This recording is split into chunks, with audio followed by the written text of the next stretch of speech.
305 joules of heat is added from the 45 grams of copper, which is ang specific heat capacity of copper is 0.386 at 25 Celsius.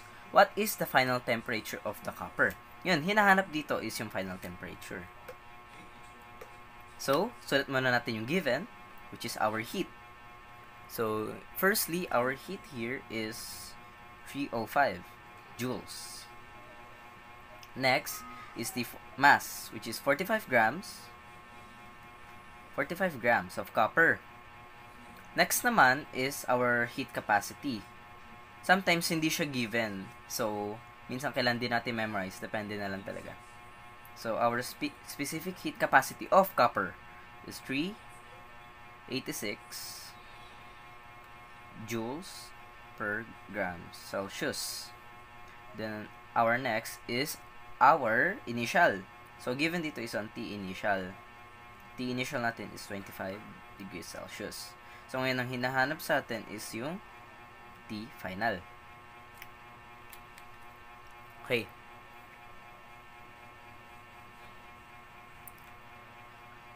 Susulat na natin. So, our given here is 305 joules. This equals to our 45 grams. 45 grams of copper. And its specific heat capacity is 0.386 joules grams per Celsius. Oh, mali pala. Joules per grams Celsius. Okay.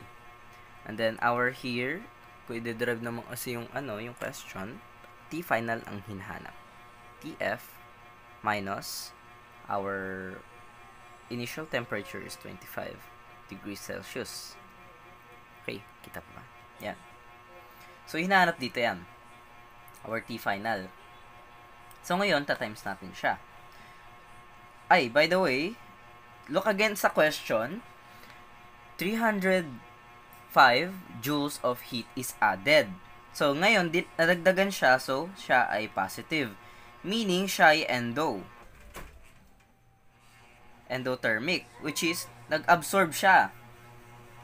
Nag-absorb siya ng heat. Okay? Take note yan. So, here, firstly, gagawin natin 305 joules, 45 times 386. Sorry, bakit ang sulat ko? So, solve natin siya. So, we have 45 times 0.386. Yan, 1737. Yan, cancel out natin yung grams. We have here 17.37. Natitira na lang dyan is joules per Celsius. And then we have here temperature, final temperature, and 25 degrees Celsius as our initial. So ngayon, ang gagawin natin dito is di-divide both sides para ma-cancel out yung joules. Ito lang, itong dalawang to. Hindi ito damay. So, para ma-cancel out, divide both sides by 17.37. Well, ito din is 17.37. Cancelled out. Cancelled din yung joules. And then, we will be end up in, input natin, which is we have 305 divided by 17.37.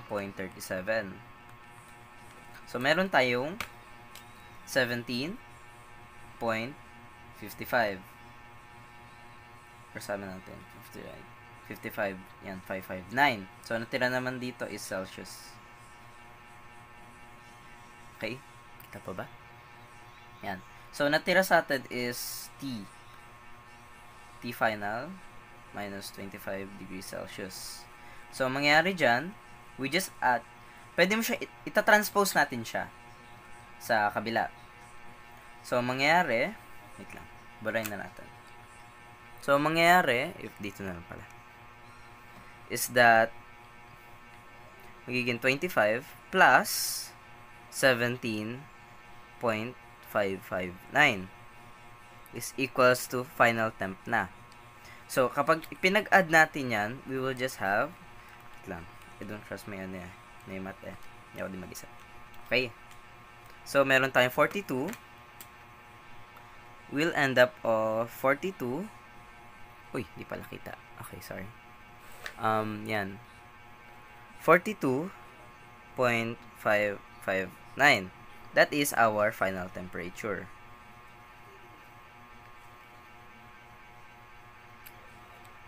This is example 4. So, basahin natin. So, 100 grams of unfamiliar material at 100 Celsius was added to 150 grams of water, which is 4.184 joules per gram Celsius at 35 Celsius. The final temperature of the mixture was 40 degrees Celsius. What is the specific heat capacity of the unfamiliar material? So, susulat natin dito yung kanyang equation, which is yung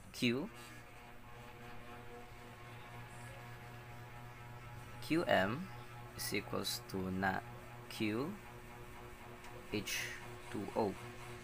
So, ito is yung unfamiliar material is equals to QH2O. So, paano natin siya isusulat? So, dito, sulat muna pala natin yung kanyang given. Okay?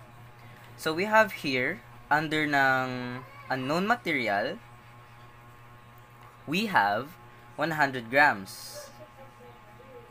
100 grams. And then, 35.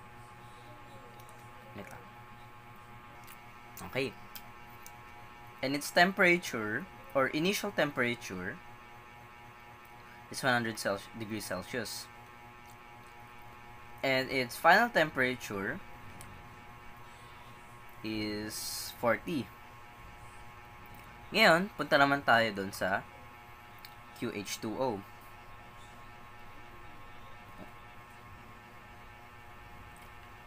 So, ang kanyang given is that meron siyang mass na 150 grams. And meron din siyang initial heat na 35 degrees Celsius. Since water siya, we have C as 4.184 joules per grams Celsius. And our final our temperature final is 40 degrees.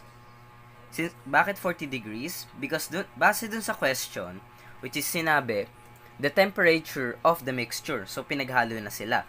Meaning, its final temperature is the same. Okay?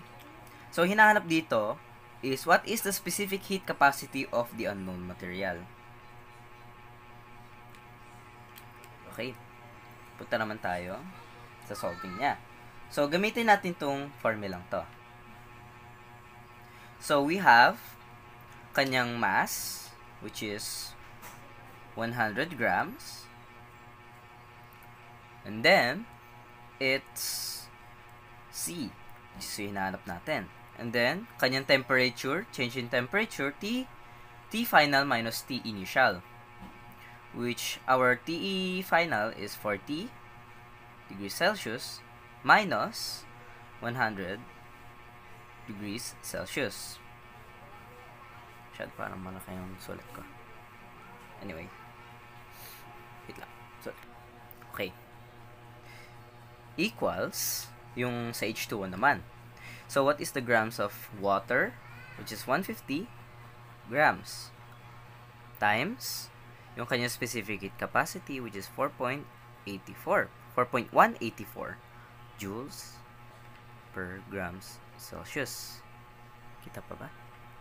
Anyway, meron tayong temperature naman na our T final is 40 degrees Celsius minus our initial is 35 degrees Celsius. Okay. Ngayon, so solve natin siya. Okay. So we have 100 grams Celsius. So 40 minus we'll end up of negative 60 degrees Celsius. Is equals to 15 grams. 150 pala. 150 grams. Or pwede natin siya pag times. Wait lang. Yan. Wait lang. Solving muna natin. So we have 150 grams times 4.184. So we have here 627. So cancel out yung grams. So we have 627 times 6. Oops, let's not forget the sign. So we have joules over degrees Celsius. And then times the minus magiging 5 degrees Celsius. Yan yung matitira. Okay? So next step natin, pagta-times natin yung 627.6 times 5. Para ma-cancel out yung Celsius, kalabasan na lang is 3,138 joules. Ngayon, ito naman. So, 100 times negative 60 is negative 6,000. Then, ito yung C natin. So, para ma-isolate natin yung C, we just have to divide both sides by negative 6,000. Cancelled out. Cancelled out. Ngayon, divide natin siya. Which we have 3,138 divided by negative 6,000. So we have our specific heat capacity. Our specific heat capacity of the unknown material is negative 4.523.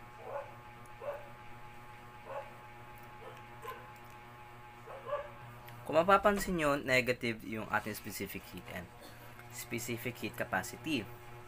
Ang ibig sabihin lang nito, that instead of absorbing it and storing it, yung init niya, nilalabas niya. Okay? So, next tayo.